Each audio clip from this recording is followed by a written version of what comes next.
Hello friends, I thought it was about time I made a get to know me video, like a real in-depth one. Maybe you'll find out something new about me that you had not been able to gather from my 60-some videos I've already posted. Basically they're little statements and then I filled in a word at the end, and so the first one is, if I were a month, I'd be November.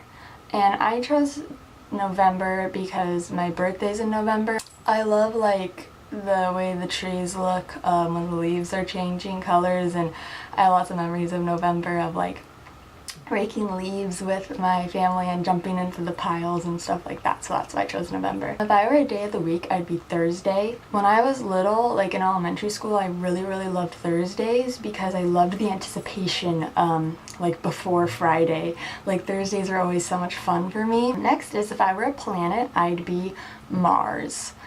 And that's mostly just because I kind of went with the Roman gods on this one, for choosing which planet I want to be. And Mars, you're probably more familiar with his Greek name Ares. He's the god of war, and it's kind of ironic because I'm generally against war, but I've always been very interested in Ares. And in 7th grade I really wanted to do a project on him for my English class, but my teacher made me do Artemis instead. If I were a sea animal, I'd be a jellyfish.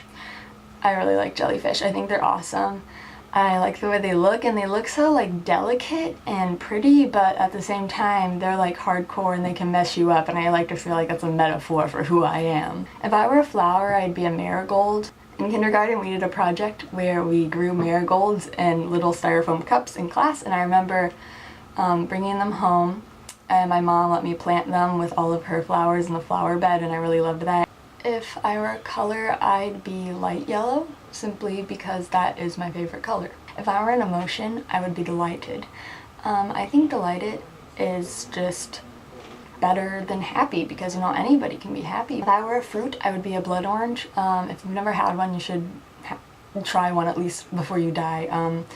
They're much more sour than normal oranges, and if you open it up, it looks like an orange inside, except for instead of it being orange, it's red, and so that's why they're called blood oranges. If I were a taste, I would be chocolate mixed with caramel, and that is because of Blue Bunny's ice cream chocolate caramel commotion. Best ice cream ever. If I were a song, I would be You Don't Know Me by Ben Folds. I love that song. Thanks for watching this video. Don't forget to subscribe. So I hope you found out something new about me. If I were an object... Hannah, you're going to 3 today. Okay.